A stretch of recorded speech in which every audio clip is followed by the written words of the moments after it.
Today is all about one thing, building your vocabulary. I am going to teach you a lot of different words, mostly advanced words to help you be more precise so that you can say exactly what you want to say. I've taken some of my very best vocabulary lessons and put them right here in this video. So if you are interested in building your vocabulary, I recommend that you subscribe, turn on notifications so that you'll learn about future lessons like future vocabulary lessons, and I can become your teacher. My name is Wes, and really Interactive English, it's all about trying to help you reach your fluency goals. But before we begin, I have a very quick announcement because if you would like to build your vocabulary, practice using new words and phrases in context, and do so while having a conversation, then I suggest you check out my speaking course. And when you click on the link down in the description, you will find a special discount just for you. The course is all about helping you speak confidently, speak clearly, and speak naturally. Each week there is a different speaking topic. You will learn useful vocabulary. We do engaging speaking activities, and we warm up each lesson with something related to pronunciation or connected speech. There are also pronunciation video lessons included, and I'm going to teach you some of the language nuances, like when to use certain words and phrases. So click on the link down below if you'd like to sign up or learn more about the course, and I hope to speak to you soon. Now, let's start this vocabulary marathon, and I am sure that you are going to learn some new words and phrases. Would you like to sound smarter when you're speaking in English? Of course you do. So that's why today I'm going to tell you 10 different adjectives to help you sound smarter. So the adjectives that I'm going to talk to you about today are a little more academic, and they're great adjectives because they're very descriptive, very precise. And that is a great way to improve your fluency because you're better able to express your thoughts, your opinions, your ideas. And they just so happen to be 10 of my favorite adjectives that I like to use because I want to sound smart. So I'm going to give you the pronunciation of these adjectives. I'm going to tell you what they mean and how they're commonly used. So let's begin. The first word is ubiquitous. And ubiquitous has 4 syllables. That first syllable is just like you're saying the letter U. Ubiquitous. And the stress is going to be on that second syllable. Ubiquitous. Ubiquitous. Ubiquitous. Ubiquitous means existing or being everywhere. It is something that you see everywhere you go. It could be a shop, a store, and you find it all over the world. For example, you have companies that you see everywhere, like Starbucks, McDonald's. Wherever you go, whether you like it or not, you see these places. They are ubiquitous. It could also be used to talk about maybe a word, phrase, or expression that you might commonly hear that is ubiquitous. You hear it all the time. You wouldn't really use it to talk about a person that you see all the time because, again, there is only one person. Ubiquitous is talking about something where there is a lot. It is a lot more than just one. It's everywhere. It's ubiquitous. Local coffee shops are ubiquitous in my hometown. The next word is cumbersome. The word cumbersome has 3 syllables, and the stress is on the first syllable. Cumbersome. Cumbersome. And something that is cumbersome is something that is difficult, something that is burdensome, and usually it's often talking about something that is physical, that is difficult to move or carry, maybe because it has an awkward shape, or maybe it's really heavy, and it is cumbersome to move something from one place to another. It's not always used to talk about an object. It can be used to talk about a situation as well, something that is difficult, problematic. We could say that it is cumbersome. It's a cumbersome situation, a cumbersome challenge, a cumbersome life. Moving the furniture outside was really cumbersome. The next adjective, and it's one of my favorites because, well, it kind of describes me, is facetious. Facetious has 3 syllables and the stress is on that second syllable. It's like you're just saying the letter C, fa-ci-shus. And that first syllable has that schwa, that sound, facetious, facetious. Facetious means not to be taken literal or serious. And I would say it's kind of in between a joke and a lie. And you're almost kind of teasing somebody when you're being facetious. You're saying something that is so ridiculous, it's so outlandish that the other person or people, they shouldn't take you seriously because what you're saying is so ridiculous. You are being facetious. Don't listen to him. He's being facetious. Next is arduous. And arduous has 3 syllables and the stress is on the first syllable. Arduous. Now you don't hear that D sound that much. It's not very strong. It almost sounds a little like a J. Arduous. Arduous. And something that is arduous is difficult because it requires a lot of exertion, a lot of thought, a lot of energy. And it's often used to describe something that you have to do, like a task, an arduous task, an arduous problem, an arduous chore. It requires a lot of exertion, and it's because of that, it's just really difficult. It's arduous. Building the sandcastle was an arduous task. Next is presumptuous. And presumptuous has 4 syllables and the stress is on that second syllable. And the S almost sounds a little more like a Z, presumptuous, presumptuous. And if somebody is being presumptuous, then that just means that they're showing little or no respect for others by doing something that they shouldn't be doing. They're being presumptuous, thinking that they can do this or that when they shouldn't do it. It's presumptuous. For example, if you go over to a friend's place, most of us don't just walk inside their home or apartment. You knock on the door because it's polite, it's respectful. If you just walk inside like you own the place, then you would be presumptuous. It was presumptuous of him to think that this was a date. She just thought they were friends. Next is pensive. And the pronunciation, very easy, just 2 syllables, and the stress is on that first syllable. Pensive, pensive. Now, if somebody is pensive, that just means that they are in deep thought. They're really thinking about or reflecting on something. It's almost like a dream-like state. You're in such deep thought, you've just tuned out the rest of the world. You would say that this person is pensive, or somebody might look pensive. And usually, if somebody is pensive, it's because something requires that deep thought. It could be something serious, it could be something bad or unfortunate that makes somebody pensive and really have to think about something. She's thinking about her friend in the hospital. She looks pensive. The next adjective, which is another one that I really like, is circuitous. And circuitous has 4 syllables, and there's a few things going on with the pronunciation. In the first syllable, that C is going to have more of an S sound, circuitous. The stress is going to be on that second syllable, and that CU it's kind of like you're saying the letter Q, circuitous.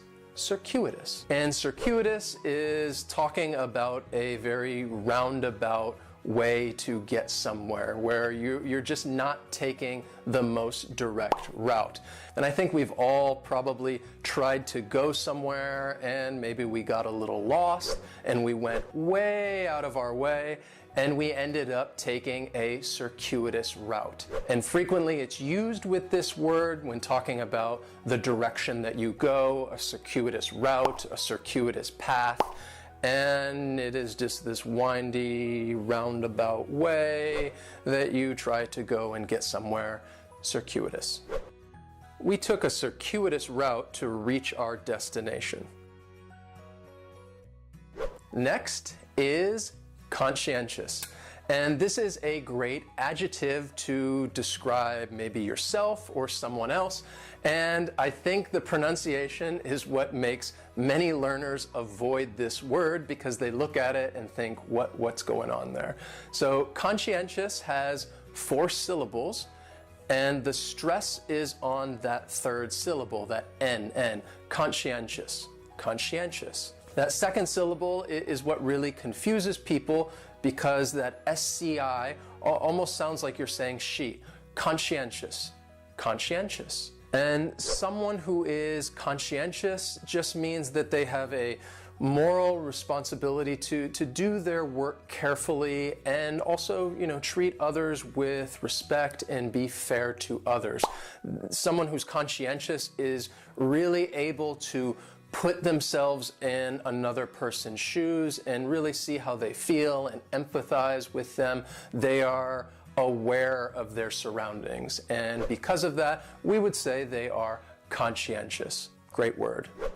She's very conscientious of her health. The next word is meticulous. And this word has 4 syllables, and the stress is on that second syllable. Meticulous, meticulous. That first syllable also has that schwa, that sound, that reduced vowel sound. Meticulous. This is another word that I like because I think it does describe me in many situations. If someone is meticulous, that means that they try to pay really close attention to the details. They're meticulous in their work. They're focused on the details, and they want to make sure every little thing is in order. Someone is meticulous. Now, it's usually, I think it is a good thing when you're talking about somebody's work that you want to pay close attention to the details so you don't miss anything and be very meticulous. He's meticulous with his designs. The final adjective that I have for you is convoluted. Convoluted also has 4 syllables, and the stress is on the first syllable. Convoluted. That second syllable again has that schwa sound, that reduced vowel sound. Convoluted. Convoluted. If something is convoluted, it means that it is extremely difficult to follow because things are connected and intertwined and mixed around in a way that's difficult to understand. That means that something is convoluted. It can be used to describe a story or an argument or maybe even a sentence that is hard to follow and it doesn't make much sense. It's convoluted. The story was convoluted because there were so many different people involved. So those are 10 super awesome adjectives that will help you sound smarter when you're having a conversation in English. It'll also help you be more descriptive when you're expressing your thoughts, your ideas, your opinions.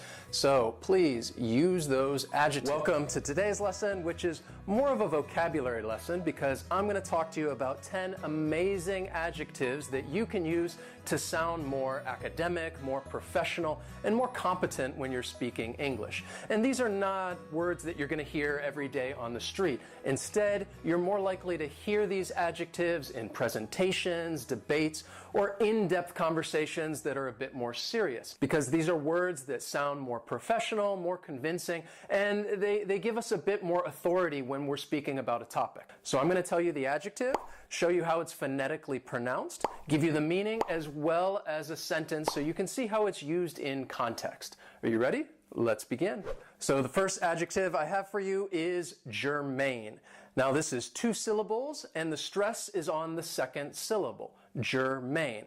And it means that something is relevant, that it is closely related to something else. And we could use it in a sentence and say, your statements are not germane to the central argument. The next word, and it's one that I really like, is preposterous. And this adjective has 4 syllables, and the stress is on that second syllable. Preposterous. And remember that O-U-S has that schwa, that us sound. And this means that something is contrary to reason, it's just ridiculous, it's absurd. And the way it's used is somebody would usually say something and it's ridiculous, it's absurd, and the other person would say, that's preposterous. That's absurd. That's preposterous. You're not going to like this video? That's preposterous. Next is a very cool word, and that is perfunctory. And perfunctory has 4 syllables, and the stress is on that second syllable, that funk, perfunctory. That third syllable has the schwa, and it's going to end with that long E sound, perfunctory. Perfunctory. And if something is perfunctory, it means that you're doing something out of routine. You're doing it without even thinking about it. It's habit, it's a ritual. You just do it in haste without giving it much thought, and we would say that it is perfunctory. When she saw us, she gave us a perfunctory smile. The next adjective is truculent. And this word has 3 syllables, and the stress is on that first syllable. Keep in mind that CU is pronounced, it's like you're saying the letter Q. Truculent. That last syllable has the schwa. Truculent. And if somebody is being truculent, then that means that they're being fierce, a little cruel, kind of very aggressive, aggressively hostile if someone's being truculent. So it's not a good word. It kind of means that this person is upset with you, maybe because of something you said, and they're just being a bit cruel. They're truculent. They're standoffish. Sometimes when I've had a really bad day and I don't want to talk to people and I'm just upset, I can be kind of truculent with others if they're trying to approach me, and I don't want to deal with anybody. I can be truculent. A great example would be in politics. People, maybe they do something wrong and the media wants to talk to them about it, and they're angry, they don't want to speak to the media, and they might be truculent. So we could say, politicians are sometimes truculent with the media. Another great word is this one right here, austere. And this has 2 syllables, and the stress is on that second syllable with that long E sound, austere. And if somebody or something is austere, it means that they're very severe in their manner. They're very strict, or even without excess. Austere. Her austere manner intimidated the students. The next adjective, which is one of my favorites, is capricious. And this word has 3 syllables, and the stress is on the second syllable. And keep in mind that first syllable has that schwa sound, that capricious. Capricious. And if someone or something is capricious, then that just means that they are subject to sudden or even unpredictable change. Capricious. So you could say a person is capricious. Perhaps the weather is capricious. Or maybe even your plans are capricious. They're subject to change. And I could use it in an example sentence and say, I can never get her to commit to a time because she's so capricious. Next is the word defamatory. And this word has 5 syllables, and the stress is on that second syllable. Defamatory. Defamatory. It's not a good adjective because if something is defamatory, we're talking about false or unjustified harm caused to one's reputation. And we could use it in an example sentence and say, the president's defamatory remarks startled everyone. The next word, which is another one of my favorite adjectives, is esoteric. And this word has 4 syllables, and the stress is on that third syllable, esoteric. And when we describe something as esoteric, we're talking about something that's really understood by a small group of people because they have knowledge or interest in that thing. Usually it's somebody that has direct experience with it, so we say that it is esoteric. For example, somebody could have esoteric knowledge about something. Maybe they have an esoteric experience because there's just a few people that really understand and know what it's like. I spent 6 months in the woods hiking the Appalachian Trail. It was an esoteric experience. Another great adjective is nascent. And this word has two syllables, and the stress is on that first syllable. It has the long A sound, nascent. That second syllable has that schwa, nascent. And if something is nascent, then that just means it's beginning to exist or beginning to develop. It's at the early stages. It is nascent. And we can use it in a sentence and say, the project is at a nascent stage of development. Another very cool adjective is quintessential, and this word has four syllables and the stress is on the third syllable. Quintessential. Quintessential. And when we say that something is quintessential, it means that it is representing just the most perfect example. It's quintessential. Now, let me give you the quintessential example sentence. Interactive English is the quintessential channel to learn, practice, and improve your English skills. If you agree with that last sentence, please, please, please show us some love and hit that like button down below. Welcome to today's lesson. It is a super awesome, amazing vocabulary lesson because I'm going to teach you 10 different verbs to help you sound smarter. And I say that they help you sound smarter because these are more advanced verbs. These are advanced vocabulary words that are very specific, very precise, that you can use in certain situations so that you can perfectly express your ideas, thoughts, and opinions and say exactly what you want to say. These verbs are going to help you do just that. Now, I'm not only going to tell you the verb and the meaning, but I'm also going to give you the pronunciation as well as an example sentence so that you can see how these words are used in context. That's very important. So, without further ado, let's begin. The first word is to admonish, and admonish has three syllables and the stress is on that second syllable, admonish.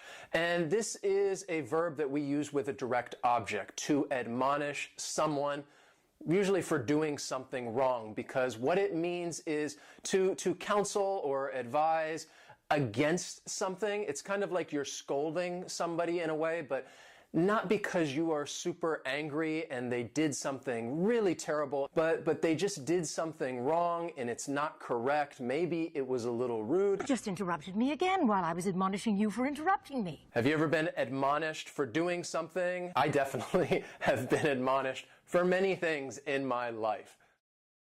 The parents admonish their child for telling a lie.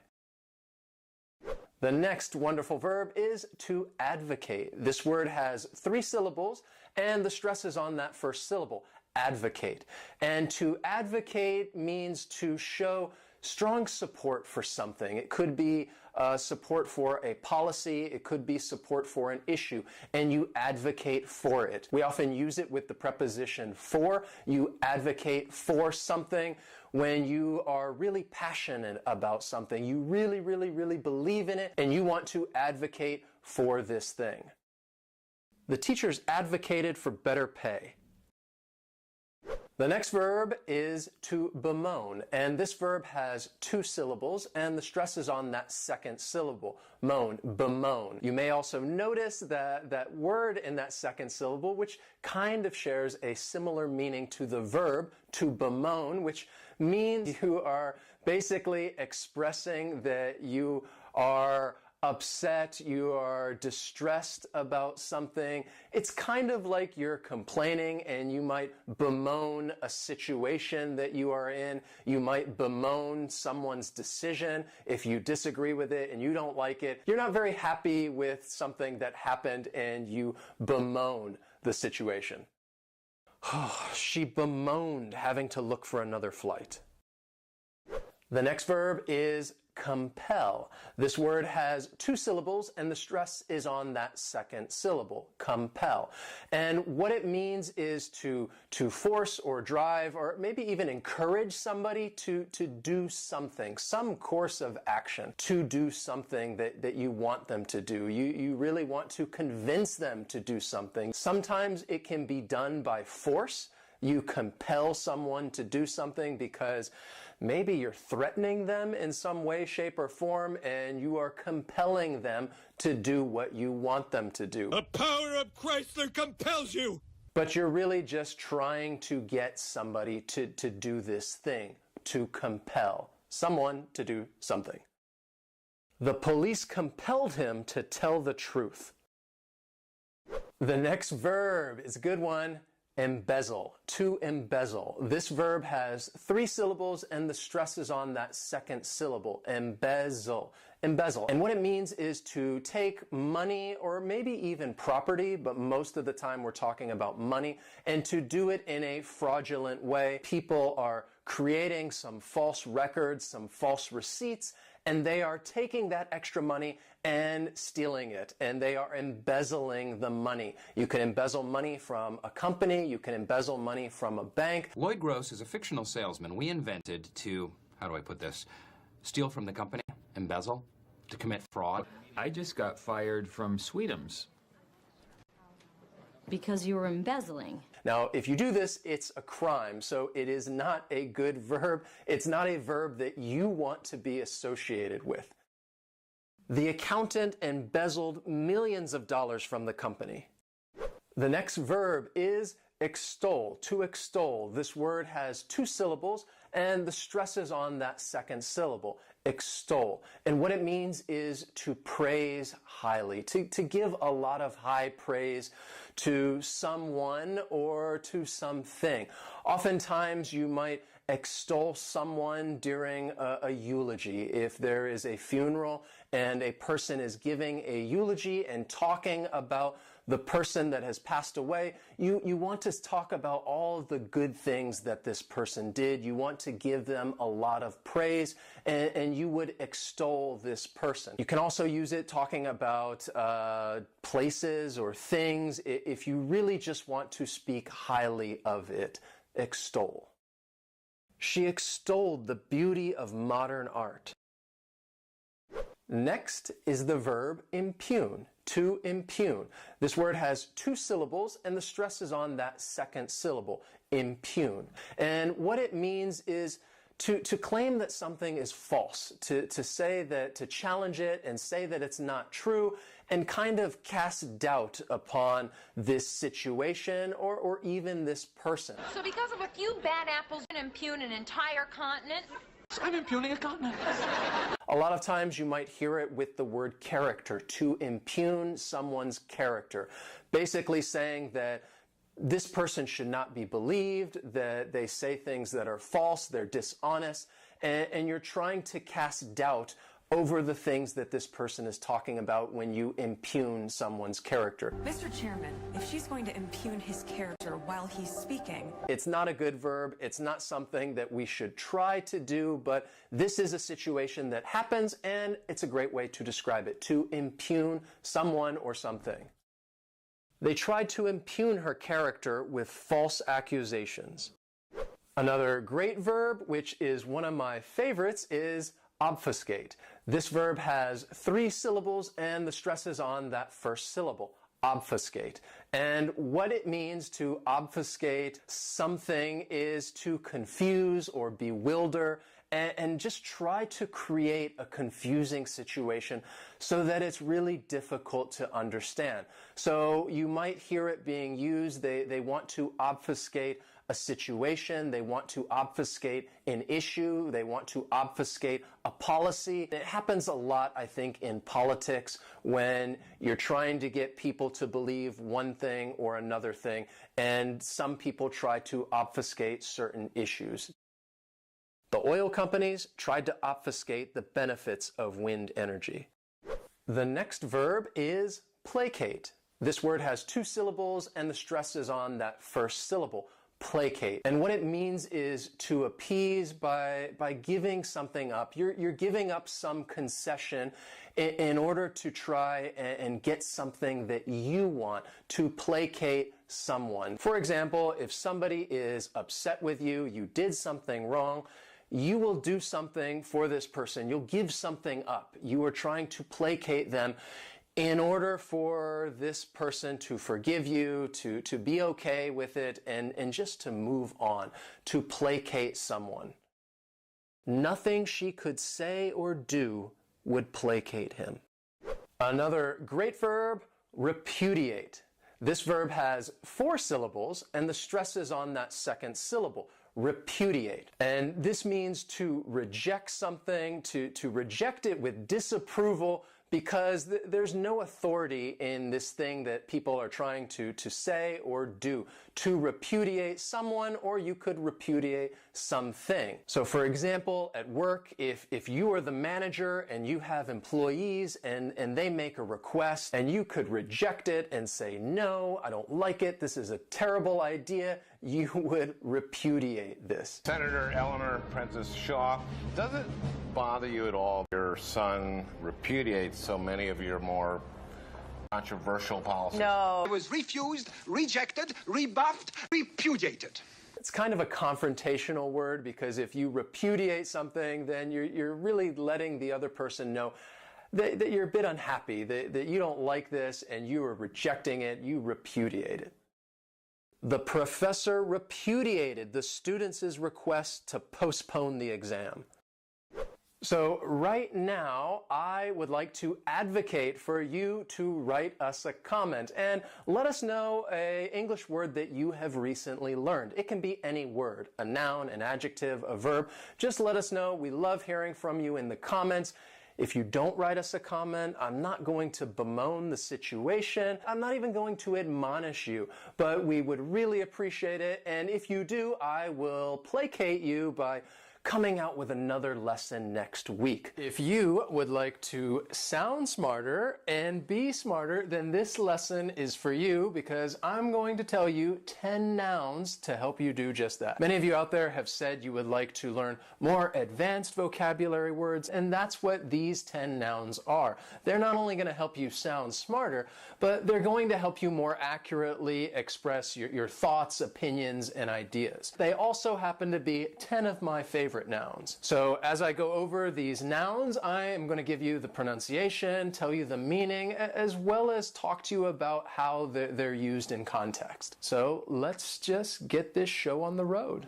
The first noun is this one right here. Quid pro quo. And it is 3 words. Each word is only 1 syllable. And if you're saying it together, the stress is kind of on that first word and that last word.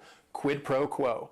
And what this means is it is something that is given or even taken in return for something else. So it's kind of like you're doing a favor for someone in exchange for something else, and that would be considered quid pro quo.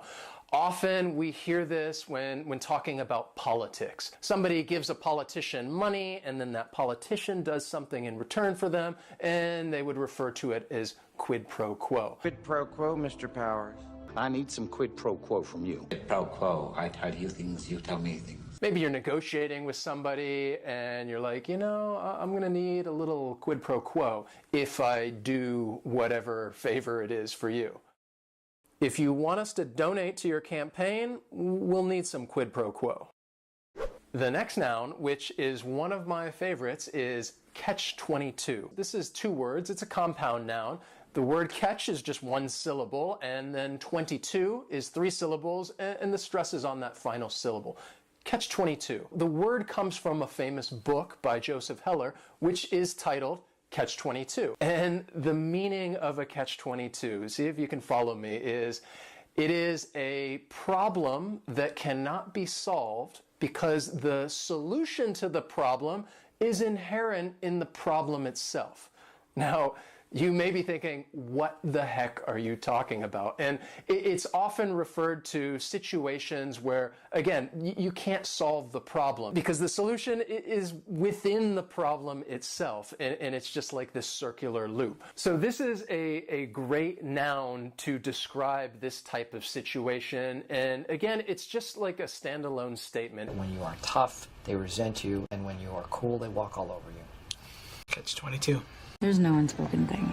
Well, it's a catch-22 because if you said it, then it would be spoken. Part of their parole is that they're required to have a job. The catch-22 of it is not that many people are that excited to hire a felon. We don't really use this noun with any adjectives.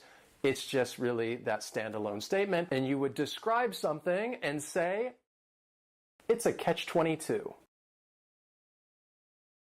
Next is epitome. And this noun has 4 syllables, and the stress is on that second syllable. Epitome. This is a word that when you see it, many times people may mispronounce it because the third syllable has that schwa and the last syllable is that long E. Epitome. Epitome. And what it means is a person or thing that is typical of a class or group as a whole. Something that possesses to the highest degree what this whole group is all about. And therefore, we say that something is the epitome of something else, kind of giving an example, saying that this thing best represents this whole group. It's the epitome of something. Interactive English is the epitome of English teaching excellence. And if you agree with that statement, then go ahead and hit that like button down below. It's kind of like a quid pro quo. I teach you new nouns, you hit that like button. It's a fair exchange. Another great noun is dichotomy. This word has 4 syllables and the stress is on that second syllable. Dichotomy. And that third syllable, it has that schwa, that sound. Dichotomy. What it means is the division or contrast between two things that are represented as being opposed or entirely different. So let me give you a couple examples of a dichotomy. You could have science and religion. Two things that you can compare, and they're kind of opposed to each other in some ways. Also, city life and country life. Completely different, but we can still compare them. And when using this noun, you say the two things that you're comparing. Dichotomy of good and evil. The tired dichotomy of jock artist. Often we use it with the preposition between. You talk about the dichotomy between two things. For example, we could say, we're studying the dichotomy between economic development and environmental protection. The next noun is myriad. This word has 3 syllables and the stress is on that first syllable. That M-Y-R sounds like a myriad. And a myriad is a very great or indefinitely great number of things. Often it can be used as a synonym for various. You talk about a myriad of something. There's a lot of variety. There's a great number of these things. There's a myriad. There is a myriad of trees in the forest. The next noun is credence. This word has 2 syllables and the stress is on that first syllable. Credence. And what it means is the belief as to the truth of something, that you're there's a belief and it's showing that belief is true. I never gave these stories much credence. He's a criminal and a terrorist. People aren't going to give him credence. And though we give them no credence at all, Larry. And often you may find this noun with the verb give. Something gives a belief credence. It makes it seem a little more true. For example, the email they discovered gave credence to his unethical behavior. Next is malaise. This word has 2 syllables and the stress is on that second syllable. Malaise. And this is not a great noun. The reason I say this is because its meaning is a vague feeling of physical discomfort or uneasiness as an early sign of an illness. So if somebody is just starting to feel ill, then it's very possible that they might experience malaise. I experienced bad headaches and malaise before deciding to go to the doctor. The next noun is sycophant, and this noun has 3 syllables and the stress is on that first syllable. The spelling may throw people off to the pronunciation, but that SYC is just pronounced sycophant. And the meaning of a sycophant is a person that tries to gain attention by flattering wealthy or influential people. So this is not a good noun. You don't want somebody to call you a sycophant because it basically means you're sucking up to somebody else for no real reason. It's pathetic. Yeah, it's not good. Some sycophants in the media refuse to acknowledge the political corruption. Another great noun, which is another one of my favorites, is a dilettante. And this word has 3 syllables, and there's kind of like a stress on that first and last syllable, dilettante. The reason I say it's one of my favorites is because I guess, I could be considered a dilettante. Many of us can be considered dilettantes because its meaning is a person that cultivates an interest in something without really learning in-depth information. And I think this just happens with people all the time. We become interested in a topic and we learn a little bit about it so that we can converse with our friends and have discussions, but we have difficulty really debating this topic with facts and information because we just don't know enough. They will remain dilettantes in war and tourists in Vietnam. What's your point? Your knowledge is a mile wide and an inch deep. Do you know what that makes you? A dilettante. But if somebody calls you a dilettante, then it's probably not in a good sense because they're probably referring to you saying that, well, you're a person that you think you know a lot, but you really don't. You want to think she knows a lot about health and nutrition, but she's really a dilettante. The next noun is zenith. Has 2 syllables and the stress is on the first syllable, zenith. And when talking about the zenith, you're talking about the top, the peak, the highest point or state of something or someone's condition. So if you are at the top, the highest point, then you are at the zenith. It basically implies that you're not going to go any higher. So it's like saying you've reached the top, you're not going to go any higher, and things are just going to start going downhill from here. His athletic career has reached its zenith. So I hope some of these nouns were new for you, and now that you've learned them, you can go out and practice using them so that you can improve your overall English fluency. Today I have a vocabulary lesson for you, and these words are all adverbs. They are advanced adverbs, and every single one of them ends in ly. And these are great adverbs to know because they're really going to help you accurately express your thoughts, opinions, and ideas. And throughout the lesson, I'm going to do a few things for you. I am going to show you the adverb. I will then tell you the correct pronunciation, I'll give you the meaning, and then I will also give you some example sentences so that you can see how the adverb is used in context. And that is really useful because it's just going to reinforce the meaning.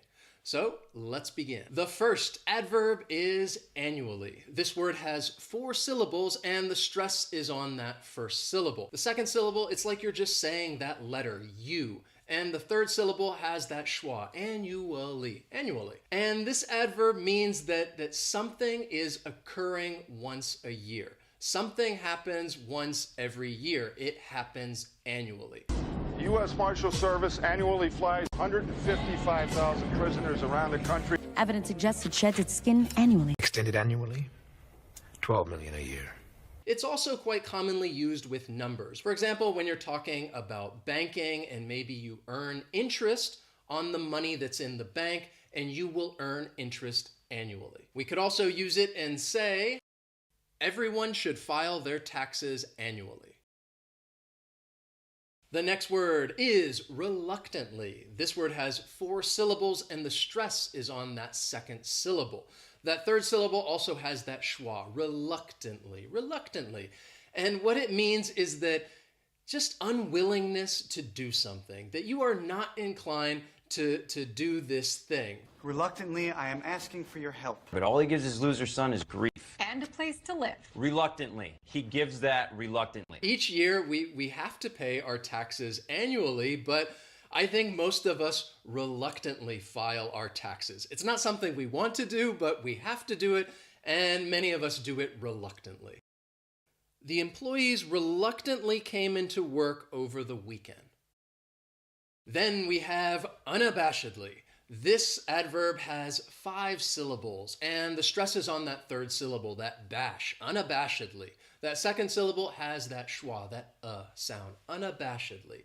And what it means is just that you are not apologetic, you are not embarrassed, you are very certain about your position. You do something unabashedly, or maybe you say something unabashedly. She unabashedly told her boss that she wanted a raise. Then we have an adverb that I like to use, and that is vaguely. It has 2 syllables, and the stress is on that first syllable, vaguely. And vaguely means that something is not clearly expressed or something is not clearly stated. Does smell vaguely poisonous. Who are exposing me to information and ideas that seem vaguely familiar. If I were to reach our rendezvous on Titan, with a time stone still attached to your vaguely irritating person. Kramer, remember that whole deal with you selling Peterman your stories for his book and then he gave them back to you? Vaguely.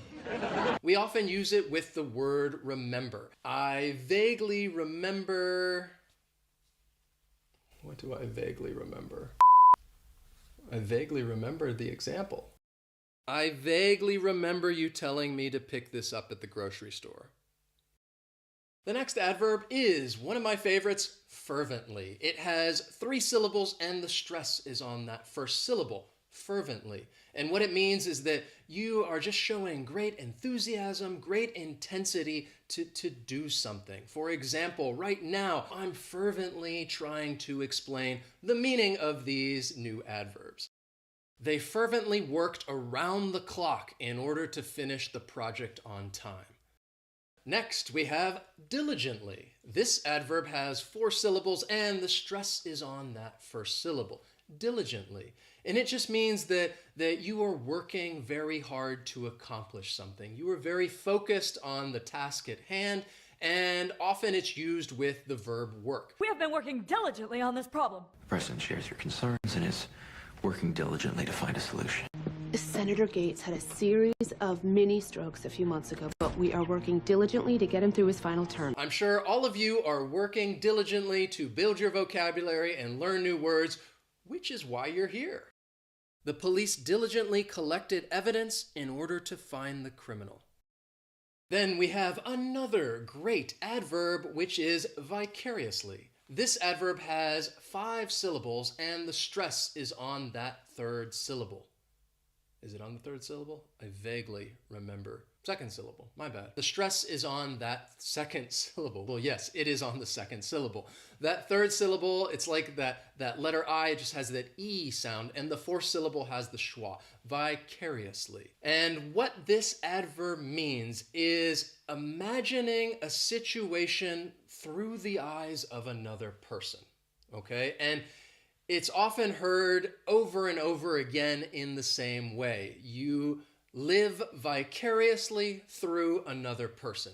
So if somebody else has this exciting life going on and you're trying to imagine it, and you might tell them, wow, I am going to live vicariously through you. Yes, I live vicariously through you, remember? Oh, I can live vicariously through you guys, can't I? Married man. I need to live vicariously through you. Just give me a couple details. No. Wow, I'm just going to live vicariously through you because you're doing all these cool and amazing things and you're going to tell me about it and I will imagine it. She lived vicariously through her children. The next adverb is hastily. This word has 3 syllables and the stress is on that first syllable, hastily. And what it means is just excessive speed, that you are doing something quickly, rapidly, and with great urgency. And because you're working so fast, you're not going to be able to put the same amount of care into it that you normally would, which means that you might be more likely to make mistakes if you are working hastily. Thanks to these hastily passed, untested, pandering laws. Perhaps I spoke hastily. Oh! The last-minute gift hastily bought on the way to the party. Often I think of a situation where you're running out of time, and that's a problem, so you have to work hastily in order to get it done. They hastily completed the final report in order to meet the deadline. Then we have another great adverb, utterly. This word has 3 syllables and the stress is on that first syllable, utterly. It means completely, totally, absolutely. Those are all synonyms for utterly. And he was brilliant. Utterly brilliant. She's insane. Utterly mad. Completely and utterly alone. I prefer to use utterly because I think it adds a nice little emphasis to the verb or the adjective that you're describing. For example, his outfit is utterly ridiculous. Next is intently. This adverb has 3 syllables and the stress is on that second syllable, intently. So this word means that you're just giving all of your attention to something, that you are sharply focused on this thing. I'm sure he's pressing his ear up against it and listening intently. Why is he watching us so intently? And you are intently listening to someone. Maybe you are intently watching something. Are you guys intently watching this video? I hope so. I hope you listen intently to our lessons. So we work diligently to come up and create new English lessons for you guys each week, and I completely and utterly hope that you find them useful and that they're easy to follow. So if you were listening intently to this lesson, let me know in the comments. Tell me and just write, I intently listened to this lesson. That way I know that you were focused, you paid attention, and you understood all of these adverbs. Let me know in the comments. Thank you guys so much for watching. Don't forget to hit that like button. Actually, you can fervently hit that like button. Do it with some energy, some enthusiasm. I want to teach you 15 irregular verbs that I think will help you improve your overall English fluency. Now, these irregular verbs in particular are not as common as verbs like go or have, but they are very useful, especially in specific situations, which is why they are a bit more advanced. So I'm going to give you the verb in 3 different forms: the present, the past, and the past participle. I will also tell you the meaning of the verb and then give you an example sentence so that you can see how it's used in context. The first verb that I have for you is arise, arose, arisen. That is the present, the past, and the past participle. And this just means to become apparent, to notice something. So to give you an example, I could use it in the past and say, new problems arose last week, which delayed the project. If you were working on something and problems arose, then that may delay the work that you're doing. Problems arose. Then we have the verb bear, bore, born. Notice that with the past participle, you may find it with the E or without the E. And this verb has a few different meanings. It can mean to turn slightly in one direction. It can also mean to accept something that is unpleasant, or to give birth or produce. So let me give you a few example sentences. I could say, if I'm giving directions, you need to bear to the left, or you need to bear to the right. This is a common way in which this verb is used in the present tense. Or perhaps I could say, he was the leader and bore the responsibility of his team. It was his team, so he bore the responsibility and had to accept maybe something unpleasant. And finally, I could use it in the present perfect and say, the apple trees have borne plenty of fruit this season. They have produced plenty of fruit, have borne. The next verb I have for you is behold, beheld, beheld. So the past and the past participle are the same. And this verb just means to see or observe something. And often I think you may hear it being used in the context of like showing somebody something that you want them to see. And you'd say, behold, behold, my water bottle. Now you'd want to show somebody something a little more exciting than a water bottle, but you get the idea as to how somebody might use this verb, behold, and then they would show somebody something that is important or maybe even a little surprising. The next verb is creep, crept, crept. Now, this verb means to move slowly and carefully in order to avoid being heard. You don't want anybody to notice you. You don't want anybody to hear you. So you might creep through a room. And that's how I was going to use it in my example. And I was going to say, last night I crept into the kitchen and took a cookie. And that's actually a true story. Yes, last night I did. I crept into the kitchen. And the reason that I crept into the kitchen is that, well, I felt a little guilty. So I didn't want anybody to hear me, and I crept into the kitchen. Notice how many times I say these verbs. I do that for a reason, so you will hear it again and again and again, because this works. This will help you remember. Then we have deal, dealt, dealt. And this verb has a couple of different meanings. It can mean to distribute cards, or that you have some kind of business in commercial trading and you are buying and selling things. I think most often you would use it in the context of a card game and playing cards, and somebody would deal the cards. So I can give you an example sentence in which you could actually use all three forms of this verb. I could say, she deals the cards in the present tense. Or in the past, she dealt the cards. Or if I want to use the past participle, I could give you a sentence in the present perfect. She has dealt the cards. Then we have forsake, forsook, forsaken. And this verb means to abandon or to give up. For example, I think of usually some kind of promise or commitment was abandoned. People take vows. So somebody could say, he has forsaken his vows. He has abandoned his commitment, his promises. He has forsaken his vows. Now, the next two verbs cause a lot of confusion, and I hope to clear up some of that confusion right now. So let's just start with lie, lay, lain.